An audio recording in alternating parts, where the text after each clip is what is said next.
On today's show on Mitch and Mark at the Movies, we're going to review the movie Conclave about the selection of the new Pope for the Roman Catholic Church. And it was just recently nominated for Best Picture in the Academy Awards this year for 2024. And then we're going to run down, if you stay, towards the end, we're going to run down all of the Best Picture nominees this year and go over them briefly. Please enjoy this video.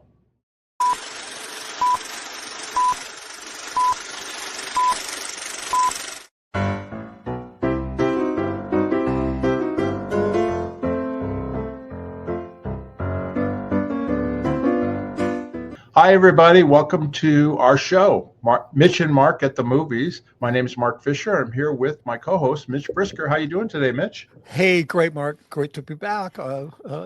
Yeah. Talking about the movies, which we love. Yeah, we do. And we not just love them, but we love talking about them. Yeah, and we want to thank everybody who's been watching our previous shows that we've done reviews on. And, we're trying to build an audience. So if you would subscribe, hit that notification button so you get notified anytime we put the videos out. They're on both our channels, my channel, Las Vegas Travel and More, and then Mitch's channel, Scientology, The Big Lie. And then also I put it out a day or two later on Scientology, Peeling the Onion. And we've been getting some good response, and we hope that continues. And we got a good show today, don't we, Mitch?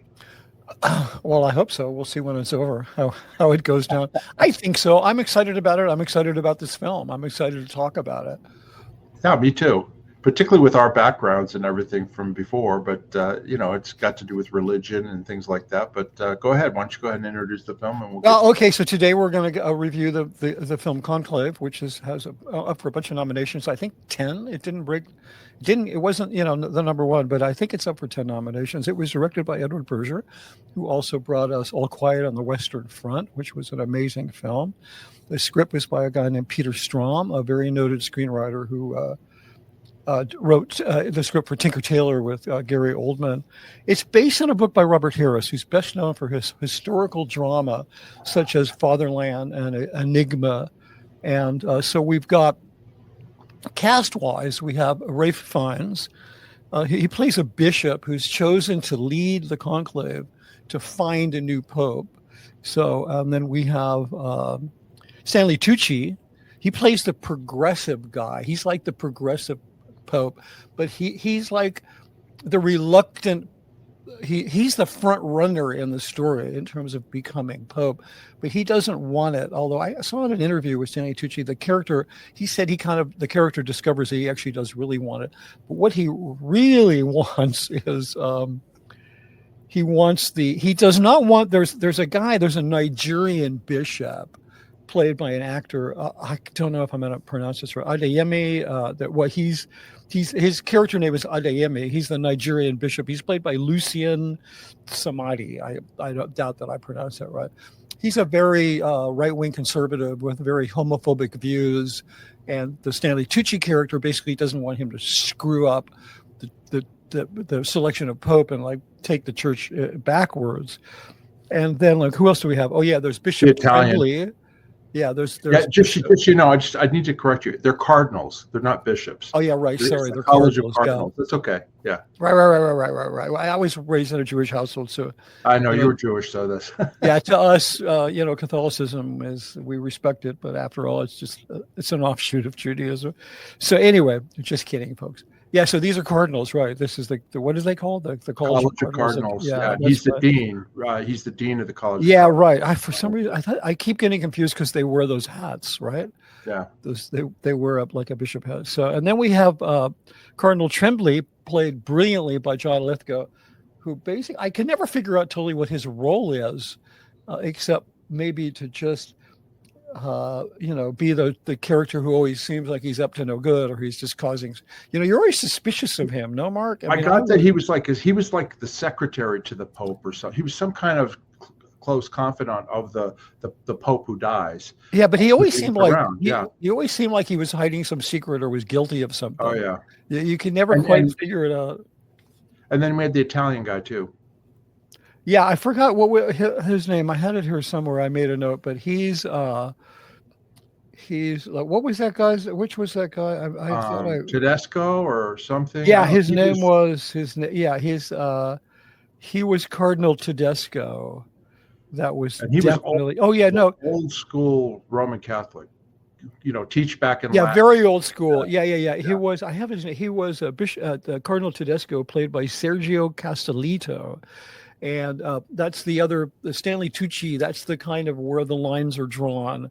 You have there's two very conservative cardinals, one who's very homophobic, and from Nigeria, and you have this other guy, this Italian guy, and Stanley Tucci very much doesn't want them to move forward. And, I kind of thought one of the themes of this film that really interested me was that you shouldn't give power to people that want it. You should give power to people who want to serve. Mm-hmm. So anyway, but that's one of the themes. So in terms of the plot, without giving anything away, and so just as the conclave is about to convene to make its choice, they discover that there was he Benitez, was he a bishop or a cardinal? I thought they were all. Yeah, he may have been a bishop or. No, I think he was a bishop. Cardinal.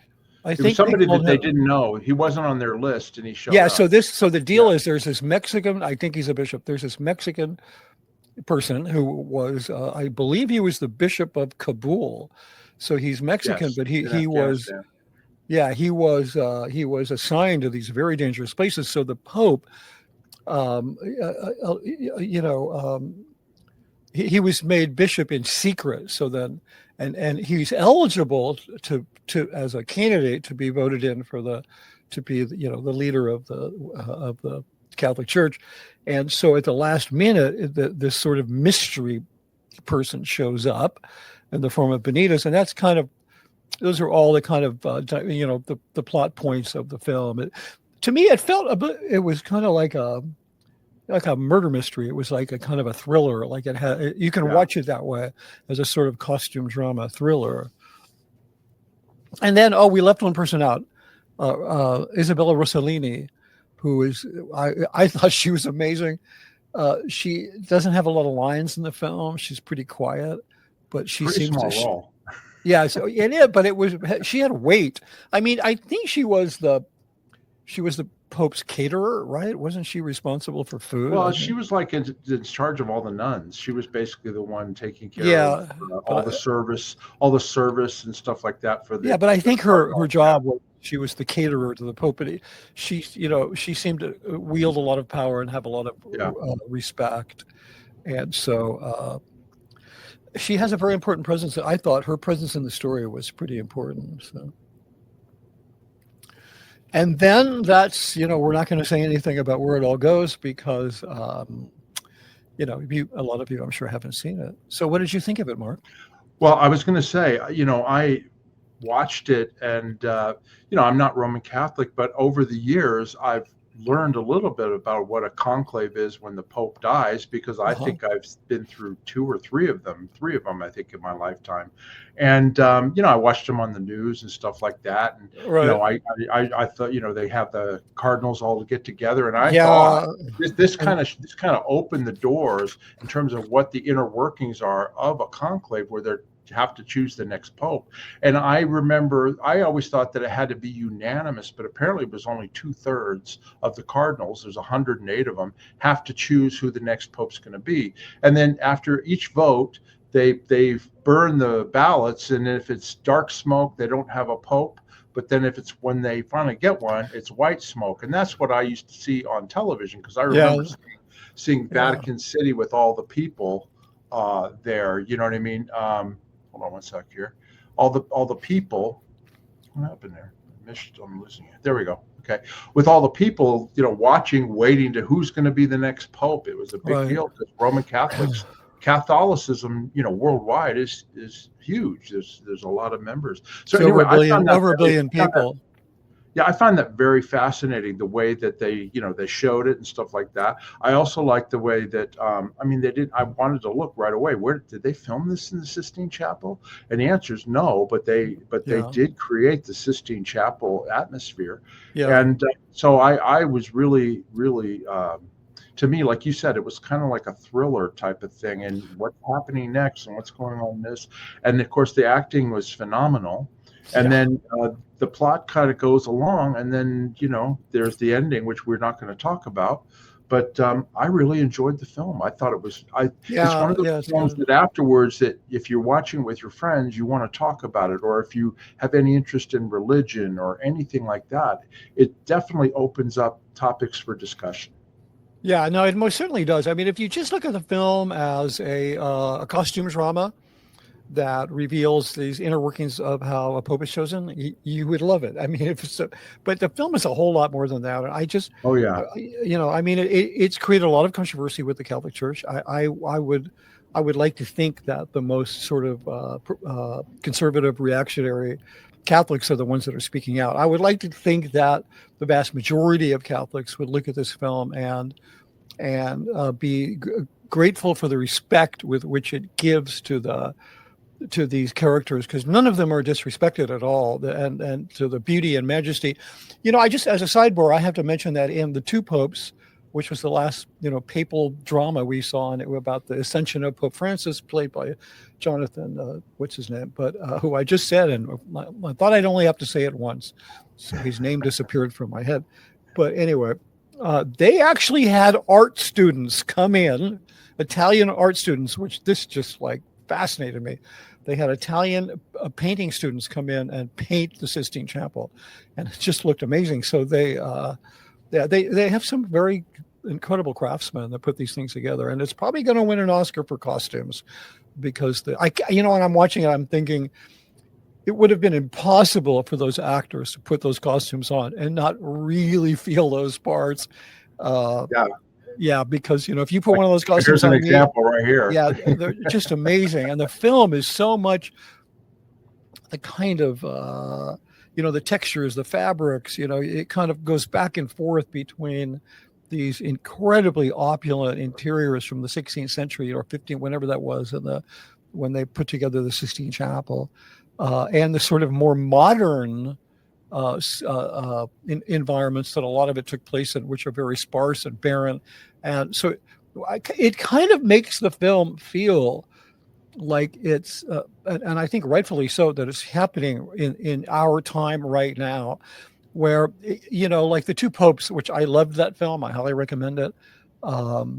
You didn't necessarily think, oh yeah, this is happening right now, but this is very much a sort of the forces of contemporary society in being pressurized with the forces of the Catholic Church, which is ultimately a church about ritual and catechism and certainty. And that's my segue, because I want to point out that while this film has created a lot of controversy amongst Catholics, it has also created it has ignited a conversation. He gives a speech, and I couldn't find the whole thing, and I was too lazy to transcribe it, but he gives a speech in this film, which is it is the perfect setup for the ending of the film, and it's a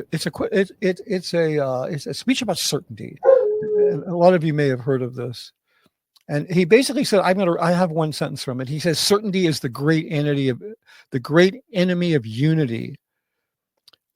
Certainty is the deadly enemy of tolerance. And if there was only certainty and no doubt, there would be no mystery and therefore no need for faith. And this is like the idea of who do we give power to, the idea of certainty. It's ignited this conversation. People are writing articles about our recent election and how this is relevant to that.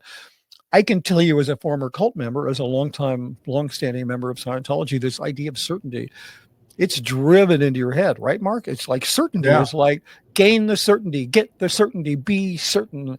And I watched this speech and I was like, oh my God, talk about peeling the onion. This is an entirely new layer to unpack that whole concept of certainty and how it is really dangerous. I mean, regardless of what you think of her, Sister Mother Teresa, I remember reading this interview with her where she doubted her faith, doubted her belief in religion, and that's what brought her to a place where she could truly have faith, because it really is faith, it really is doubt that brings us there.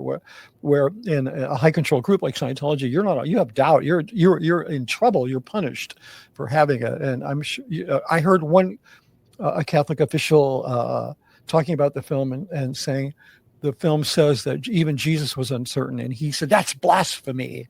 Jesus was certain. He said, I am the light, I am the way. And he said, that's, he was, so it's like people that are really stuck in that mindset. They like have somebody this. else we know. Sounds like somebody else we know. L. Ron Oh Hubbard. yeah. It sounds, yeah, exactly. And so this idea of pushing certainty, and it's very toxic and very controlling. And seeing this speech, I was just like literally mind blown. Like it's like, that's the thing I took away from this film.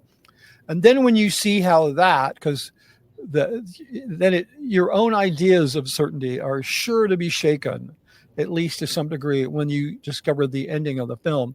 It lands for me on what was a very satisfying, a very progressive, humanistic theme is brought up at the end of the film. And that sort of, resonates with this idea of certainty. There's a very specific reason that the author of the book, I think, came up with that whole idea, and the whole idea of that speech was because it's really the perfect setup for you to be considering. It's the thought you need to consider when you see the end of the film. Yeah, So I was going to add, the person who gives that is a speech or homily or whatever is Ralph Fiennes. Yeah, that's what. Yeah, who was the dean of the College of Cardinals, yeah. and his performance is really understated. Yeah, really good. Yeah. I mean, he has conflict. You find out that he has had doubts about his faith, but he has the awesome responsibility of having to conduct this conclave and be the manager of it to pick the next pope. And he has the responsibility of 1 billion Catholics to make sure that it's done right. And boy, oh boy, he can play. I don't know. I mean, he's so understated. Like, this is not some bombastic role. You know what I mean? It's very understated, but very, very good. And it's totally, I mean, the first time I ever saw Ralph Fiennes in a movie, I think a lot of people, was Schindler's List, where he was the commandant of the death camp, the Nazi death camp. And he was scary. That performance, he was scary. He was a scary person. And then, of course, when he was Lord Voldemort in the Harry Potter movie, again, very scary. This is a completely different performance. But boy, oh boy, is it powerful. Yeah, I mean, I will have to say that performance-wise and writing-wise, it's very subtle. Like, I need to go back and watch this film again to see what it is that I missed, because it's such a beautiful costume drama, and it's just so well photographed, and everybody just came to the table and did a phenomenal job. And it's based on a great piece of writing. It's masterfully done. It definitely deserves all of the accolades that it's getting. I really like this film a lot. I agree. I highly recommend it. Right now I watched it on. I did pay-per-view to watch it for $5.99, but it is available right now to stream if you have Peacock. Peacock. Now that's $8.99 a month, so I paid $5.99 to watch the movie. So it is available there. I don't know if it's in theaters right now, but it's definitely well worth watching. And of course, it's the Academy Award Oscar nominations just came out, and in about a month or so, they'll be having the awards. I think it'll win several awards, and it's, like I said, I think it's really worth seeing. How about you, Mitch? Do you recommend it? Oh, absolutely. I mean, okay. I saw it at home. I saw a screener, and sometimes I look at a film and I think, God, I wish I would have seen that in the theater. Like, I got to go see The Brutalist in the theater. Yeah, this is a film I really want to go see in the theater, because I think I agree with you. I agree. It would have been better in the theater. I mean, it was good on TV, but I mean, it would have been fantastic in a movie theater. Yeah. Absolutely. Yeah, it really is it's a piece of art. It's a piece of art. The photography, the lighting, the colors. I mean, it's really really good. And it has these great written parts, like a play. It's like films tend to be about what people do, books tend to be about what people think, plays tend to be about what people say. And this is a film about what people do and what people say, and everything they say is so significant. It's subtle, but then it's all sort of leading up to this play. So it's quite remarkable. I thought it's a great film. That's great. Look, I would love to hear your opinions. We would love to know what you thought about the film, especially about the ending. And when you write about it, you want to put a comment. Don't even worry about spoilers, because just whatever you think about that ending, whatever you reflect upon, I would love to know it. Right, Mark? Absolutely. No, it's like I said, it's a movie that gets people to discuss different ideas. And I Yeah. think I like movies like that, Yeah. The Academy Award nominations came out, and we're going to run through the Best Picture nominees for this year, and we'll go ahead and make comments on each one as we go through. Here we go. The first one was Emilia Perez, which we reviewed on an earlier show, and it got 13 Academy Award nominations. And go ahead, would you want to make a comment on this, right? A couple of comments for one. And as soon as it got all those nominations, Netflix announced that it was raising its prices. I don't think those things were just related, because they're like, oh, we got, this is the time to, you raise your price when you're, when your stock is up, you raise your price. So they're not giving anybody discount. Yeah, I thought that was I mean, they Netflix just had something like 45 million new subscribers in a quarter, and then they raised their prices. It's just like, it's because that's just greedy billionaires doing their thing. So anyway, but besides that, I was really surprised that it led it was number one in the number of 11 nominations. Is unbelievable. That really shocked me. I mean, I love the film. I think it's incredibly unique. And if you, it's like, there's some themes that are emerging, which I think is really good. And there's one aspect of this film which is somewhat relevant to Conclave. Like, these films are almost like distant cousins in some weird way. But I think it's deserving. I don't know that it's going to win Best Picture, but because it got 11 nominations, it could. Yeah, so Emilia Perez, it's available on Netflix. You can watch it right now, and it's definitely worth watching. It's definitely different. So the next one, Best Picture nominee, A Complete Unknown. James Mangold was the writer and director of that, I think. He was the writer, I think, and director. Anyway, this movie also we did an earlier review on, and a lot of people have seen this film. It's the Bob Dylan backstory, and of course you had a lot to say about that, right, Bob? Mitch? Yeah, I have to say, over time, I've seen the film twice, and over time, my opinion of it has somewhat softened, because, my opinion was, it was two things. It's an undeniably entertaining film, worthy of your time sitting in a theater or at home for 2 hours watching it. At the same time, it's so deeply flawed that, use it as a launching off point to learn Dylan's music and to learn about him, but don't take it as the Bible of Bob Dylan for that period of time. And then I started thinking, you know what? I think I was just a little upset because it didn't tell the story as I saw it. And this is just a danger that you fall into. This is that certainty principle again. Yeah. No. I'm certain that the story is different.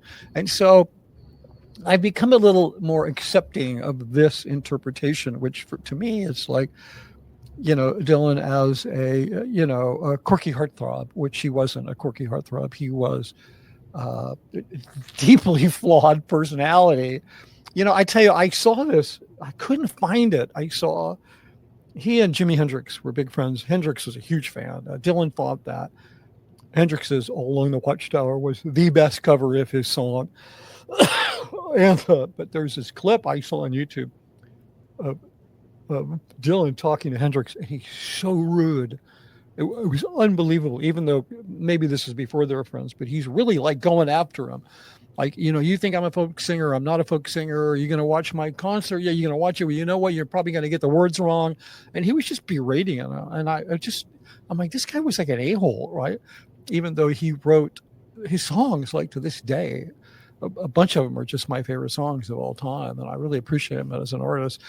And I was a little put off by the fact that they, rather than really confront his fractured personality, they just went, he's kind of quirky.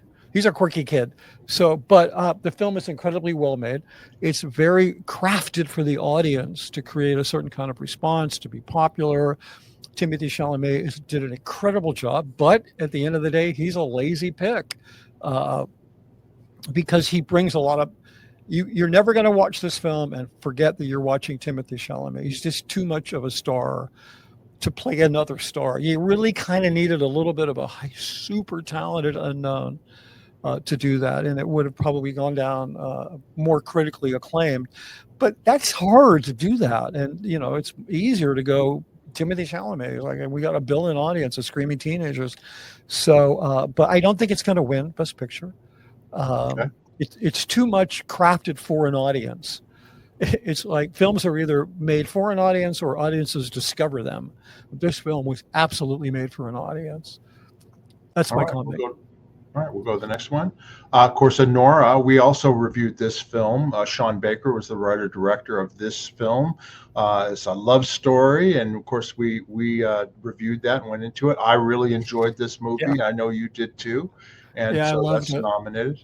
All right, we'll go on with carry on from there. The Brutalist, which I know I have not seen, but you've been raving about, and I have to figure out how I can get a 3.5 hours time slot and figure out where I can watch this. I think now that it's been nominated, I'm hoping that they're going to put it out more broadly for people to be able to see. Because you know how they usually they take films. So, Yeah. Usually they'll like start streaming these films at least for a couple of weeks because to get some audience buzz about it before the awards. So hopefully, but we'll see that. And then Wicked, which we also talked about in our first show. I have not seen it. You have.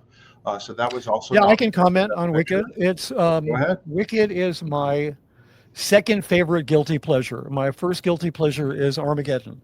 Okay, these are turn off your brain films and just go for the ride, and it's a guilty pleasure, and that's a valid form of entertainment. I'm nothing against it. So yeah, Wicked is a guilty pleasure. It's a feel-good movie. It's brilliantly artistically done. It's a crowd pleaser. Everybody loved the musical. It's based on one of the most beloved movies, beloved books. I mean, it's just, and these two gals rather, were unbelievable. I mean, if they deserve to just get Oscars for being awesome. Like, they shouldn't even have to compete with anybody. They were. I'm going to be watching it. It's now available for me on pay-per-view and all, so I'm going to get a chance. It's artistically, it's just spectacular. But again, it's a guilty pleasure. You're going to turn your brain off when you watch it. And it's just it's like it hits all the bright notes at the right time. It's got it's like blind kids selling pencils on the sidewalk. I mean, that's not part of it, but it's gonna touch your heart. And it's but anyway, I can't say enough good things about it. But I have to stress that for me, it's in the guilty pleasure zone. It's like I'm not walking away thinking about reflecting on it. I'm just wondering, I wish part 2 would come out like next week because I hate waiting for this stuff. One last thing. I don't know. I never saw the play and I didn't read the book, but it's like at some point, does this catch up with the original story? Like, does this end with, because I would love this.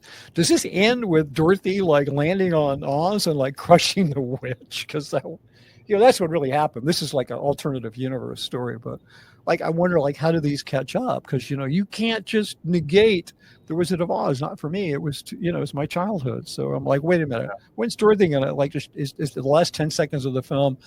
The balloon comes down and crushes her. I don't know, but that's just probably not what's going to happen. Okay, next one. Of course, Conclave, which we just covered in this video, and we of course both liked it. And then the next one, Dune Part 2, which I have not seen, and I think you have, right? I've heard great things about it. I love Denis Villeneuve. He's such an amazing filmmaker.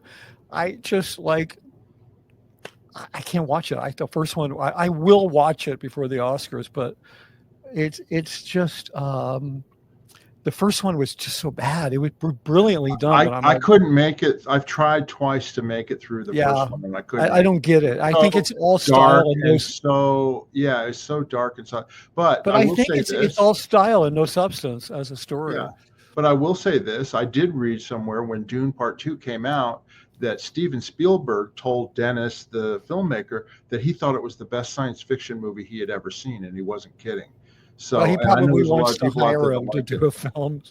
Steven's probably love bombing him to try to work him into a contract. I don't know. And maybe it is. Maybe I should watch it. I don't know, but I will. And another Timothée Chalamet movie, 2 in the Best Picture category this year. Yeah, I'll watch this and I'll let you know. Okay, here we go. The next one. The Substance. Okay, now I know you've seen this. I have not. I had a friend this weekend tell me, unprompted, I just saw the worst piece of shit movie I've seen in years called The Substance. He absolutely hated it. Yeah, I can understand that. I had a very negative reaction to it. Visually, I think it's very sort of 80s new wave or post new wave, uh, very kinetic editing, very poppy colors. Uh, it's an interesting theme. It's trying to explore the idea that we have this impossible standard of beauty that we enforce on women, and it's detrimental both to their physical and mental health. But if you don't know that going in, you're going to go, oh, it's just a monster movie. And if you like monster movies, this is an interesting one. I would never dissuade anybody from seeing this film, because Margaret Qualley and Demi Moore are just like spectacular. Demi Moore deserves the recognition she's getting. But as a film, by the time it was the end, I'm watching it going, oh my God, you have got to be kidding. This is such a pure, it's so excessive and over the top. Right. And so what do I mean when I say over the top? You can't be as exaggerated as you want. But if your attempt to be exaggerated becomes an exercise in self-indulgence, then that's over the top. In other words, you didn't pull it off. And this film has the most gratuitous, exaggerated sequence at the end. And in my view, they didn't pull it off. It's just kind of it's almost funny. Like, I was sitting there like, am I supposed to laugh at this? Okay. It's nominated for Best Picture, so somebody in the Academies, they like it somehow. Well, so anyway, don't forget, there was a little film called Ghost, which was not a good film. It was incredibly over the top and melodramatic and didn't make sense. It won Best Picture, and I think, to me, that was just one of the biggest embarrassments ever of the Academy. Yeah, well, that and Shakespeare in Love, that was also an embarrassment. Well, no. We're not going to ever agree on that. I think Saving Private Ryan was the best film that year. Yeah, but okay, fine. How many times have I watched Shakespeare in Love? Once. How many times have I watched Saving Private Ryan? Probably 6 times. So yeah. Yeah, I'm the same. But the point is, films happen. Yeah, and that was Harvey Weinstein pulled that off. By the way, right. He's the one who made that happen. Campaign. Yeah. Yeah, that was strictly a marketing campaign. That he proved that you could market a film to win an Oscar. But it was not. It deserved to be in the running. Where I don't even think Ghost even deserved to be nominated. Yeah. All right. I'm going to go to to the like next one. TV show anyway. Nickel Boys, which we have not seen. It's available on for on demand or whatever. I have nothing about this movie. Yeah, I for sure will have seen it by the time I have it here, and I've been meaning to watch it, and I haven't. So the trailer looks phenomenal. It's based on a book, and everybody is raving about this film. It's a true story about 2 boys who grew up in a reform school, and about their their transformation. It's kind of I understand it's a very transformative story. Okay, and then the last one I have is I'm Still Here. And that's on Hulu. You can watch it at streaming. And this is a foreign film or what? I don't know anything about this movie. Yeah, I have not seen it either. I've been wanting to see it. It hasn't been available to me, and I am very happy to see that it's on Hulu. So yeah, we'll catch up on those before the Oscars. We'll talk about those. Yeah, absolutely. Now, I mean, obviously, I think I could guess what I think you think your best picture is of that list. Well, which one do I think will win, or which one do I? Well, which one I think you would win? You would pick as your favorite, The Brutalist. That's 2 different things. The one I think is going to win, just based on the the number of awards, is Emilia Perez. Right, I think so. Yeah, too. Unless there's some kind of backlash, which I can't imagine, because it's the same. It's anyway. The politics are kind of complicated, but. I mean, for me, I think the best film is The Brutalist, and that's kind of a very personal artistic thing, because I'm shocked that this film even got made. It's sort of only because it's like the opposite of A Complete Unknown, in that this film was not made for an audience. There are no lazy picks in this film. It's not like but artistically, it is just a magnificent film, and I kind of hope that it wins Best Picture, but I don't think it will. I think either Amelia Perez or Conclave will win. Yeah, of the movies that I've seen so far, my two favorites are Honora and Conclave. I think those. Oh yeah, I forgot about Honora. Yeah, sorry. Go ahead. No, I mean those are the two movies that I've seen of the Best Pictures. I've only seen a few more than that made me think about they're the type of movie I like where I have to think about the story or I want to see it again. Yeah. I want to watch Honora again because I really want to get into it more. And same thing with Conclave. I want to see that again too. So those are my two favorites, but I haven't seen The Brutalist yet, and I haven't. Yeah, well, I'm going to hold. Yeah. I'm going to hold my judgment until I see the other ones. Yeah. But I wouldn't be super disappointed if The Brutalist didn't win, because at least it got all this recognition and people will discover it. And if Honora won, I would be really happy, because it would mean, like, let's put aside our political biases or cultural biases that might have caused us to lean in the direction of Amelia Perez or the Conclave, and let's just go with the other one, like kind of avoid all, because it's, either way you go, there's going to be a lot of political discussions, but not with Honora. Honora is just about, well, I'm not going to say it, but it's really about what did I call it on my channel? I call it, is this the ultimate pushback against the Disney princess film? So right, the Cinderella, pushback. So if it won, I would not be disappointed.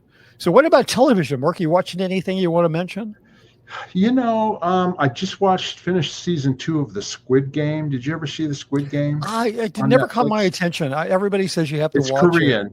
It's Korean. And when you were talking about the vomiting and the puking in that one movie, you immediately I immediately thought of Squid Game, because it's a different thing, because there is tons of blood and gore in the movie or in the show, because it's basically about these people that are in this captive on this island where they have to perform these kids games, and if they're losers in the kid games, they get mowed down with machine guns, and their bodies get dragged out, and then their bodies are incinerated or their organs are taken, and they go from there.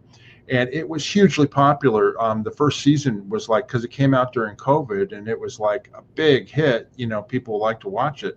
So season 2 came out, and I finished season 2 last night, and it's more of the same. It's just I watched it. I know a lot of friends who started watching it at the season 2, and they stopped. It was just too much for them. But I have.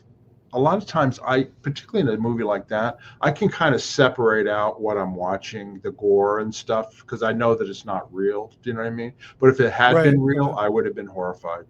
Right. I'm watching. I just finished watching Say Nothing, which I can't say enough things about. It's on Hulu. I think it premiered last November. I never heard about it. Then I heard a review of it. And it's about what they refer to as the Trouble, which is the war in Northern Ireland, between England and Ireland, the Protestant Catholic War. It mostly takes place in 1972. It's centered around these two sisters who were members of the IRA, and they were played as children, and then they were played in their late teens, and then they were played in their 40s. The similarity of these three pairs of actors is frightening. Usually, you suspend your disbelief and you're like, well, that person doesn't look like that person older, but whatever, I'll buy it. But these people, I'm like, how did they age them? They literally look like the same people. It's really scary, but it is it's, in my opinion, the best thing on TV right now. I haven't seen it. I haven't heard of it, so I'm gonna I don't know why it's not getting promoted. The title, Say Nothing, and the picture from the film, it feels a little bit like a psychological drama horror film. So I sort of, and then I heard this review, and I haven't seen anything this good since, like, The Lost Flowers of Alice Hart, or the Queen's Gambit, or Godless, or one of these great limited series. We've talked about limited series. And this is based on a book. The guy who wrote the book was an executive producer on the film. I saw an interview with him, and I'm like, I need to watch this. It is flawless. It is perfect. It is gripping. And it's about a piece of politics. 1972, I was not paying attention. We heard about the bombings and London being bombed and all the troubles in Belfast, but I wasn't really paying attention. So it filled in a lot of the history of that for me and made me appreciate it. And of course, these are a bunch of Irish actors, and they are such good actors. I don't know why, but it seems the best actors and the best writers, English writers, and who write in English on the planet there's so many of them are Irish. And then we owe all of our traditional American music. It either goes back to Ireland or Africa. So yeah, you really get a sense of how these people feel about their culture and their land, and and then what this conflict was between Irish Catholics and Protestants. But the other thing is we've talked about how much we appreciate the limited series, and I realized after hearing an interview with the author and then watching the film, and though I've not read the book, I'm like, oh yeah, this is you get a whole book in here. Like, that's one of the other things. This thing's 9 episodes. They're under an hour, just under an hour each. And I'll bet you it's the whole book. And that's like, to me, that's one of the roles that these limited series provide is they're, when John Irving, he wrote Cider House Blues, and then he wrote Cider House Rules. Then he wrote the script, and he cut a lot of stuff out. People criticized him, but it's the actual book author writing the screenplay. He's like, look, there's stuff that belongs in a film, and there's stuff that belongs in a book. But then I think when you have 6, 8, or 9 hours, it's a game changer. So anyway, Say Nothing on Hulu. Okay. I'm going to say no more. What you're talking about is happened to Shogun, because Shogun is a 1,200-page book. Right. And of course they did, it was going to be a limited series, 8 hours of limited series. Right. So when they got to the end, FX going like, we love this, the audience loves this, we want another one, and they're going like, well, we don't have any source material anymore, because they did basically the whole book. They cut out a bunch of stuff. So but here's what they decided to do. Well, we have the characters, we'll just create the continuation of the story. We'll see how that goes. That's that's a boardroom decision. That's not an artistic decision. Yeah. Another thing, I don't know if you've seen this, and just briefly I want to mention it. I don't know if you've seen this. I was recommending it to a friend of mine on Paramount Plus. Have you seen the limited series called The Offer, about the making of the Godfather movie? Yes, I have. That was excellent with Miles Teller, and oh my God, that was great. No, I saw it about a year and a half ago, and he was looking for something to watch, and I went, "Oh, you got to watch The Offer." I mean, it's a great limited series. Yeah. There's Albert Ruddy, who produced that film. He's played. I forget who plays him. Yeah, he's a really interesting guy. Miles Teller. Oh, that's right. It was Miles Teller. Didn't cover the Hogan's Hero thing, right? Yeah, they mentioned it, but did they? Because I had details. Yeah, I had heard an interview. I think it was Malcolm Gladwell interviewed him. Somebody, or maybe on NPR, interviewed him, Albert Ruddy, and they asked him about Hogan's Heroes, and that he wasn't a film guy, a TV guy, and that he went into this meeting and said, "I want to do a comedy about a Nazi prisoner of war camp," and Albert Ruddy's Jewish, right? And people were like, "What?" Like, they were like, "No, we're not going to do that." But then he's explained about how he and his partner, they acted out scenes, and all of these, what's his name? I can't think of his name. The chairman of CBS at that time. I don't know. Paley, William S. Paley. Yeah. These guys were on the floor in laughter, and like that's literally how Albert Ruddy broke in. It's a great story. Well, and that's what's great about The Offer, because basically he had no experience in films. He was a salesman or something, and he pitched an idea, gets a TV show on. Next thing you know, he's producing. He did a movie, and I think he did Chitty Chitty Bang Bang or something. And then Albert Ruddy is a highly respected film. And then in The Godfather, you know what I mean, and Godfather 2, and it's an amazing The Offer with Miles Teller. If anybody hasn't seen it, it's on Paramount Plus, and it's well worth. Yeah, there's a lot more to how The Godfather got made than any of us realized. Yeah, and there's a guy who plays Mario Puzo and a guy who plays Francis Ford Coppola, and how they do the casting. It's great. It's great. Yeah, and Coppola was not really anybody either when he did that. He was, he was known for his screenplay of Patton. He'd won an Academy Award for that. Yeah.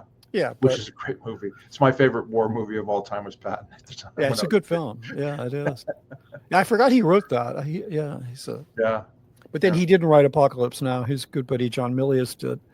yeah. So Another great film writer, screenwriter, John yeah, Mills. Yeah. All right. Well, definitely. anyway, I had to throw that in about say nothing because it's like, it's absolutely unbelievable. okay, great. Well, we want to say, everybody, please subscribe to our channels. Hit that like button and notification button. Las Vegas Travel and More, Scientology, The Big Lie for Mitch, and then also, of course, Peeling the Onion. There'll be links that you can click on down below. If you have any questions or comments, like Mitch said, we want to hear your opinions on Conclave.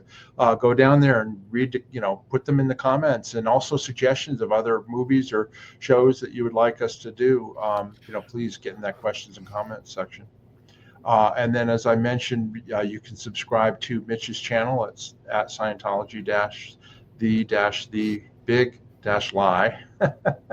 And then, of course, if you want to buy us a coffee, there's a link in the description. You can buy a coffee. It helps support the channel.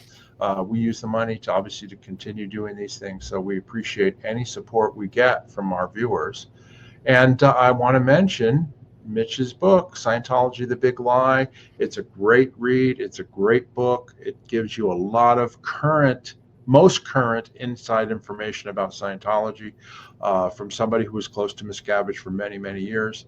And I can't highly recommend it enough. And it's available on Amazon and at Mitch's website and all over the place. Right, Mitch? Yeah, Barnes & Noble, online. And next time you're in a Barnes & Noble, ask them if they have it. Because if enough people ask, they'll start stocking it because it is available to them and it's in their computer. Yeah, thanks. So also, I just finished reading the entire book in separate chapters. So there's I just wanted to put it as a podcast on my channel. So it's just there, and there's a lot of annotation and a lot of discussion about things that are in it. So you don't have to buy it; you can just go and listen to it. Because first and foremost, I wanted to get this message out. So I think I've given away more Kindle copies than I've sold because I get messages from people saying, "Hey, I want to read your book, but I don't have money for coal this winter."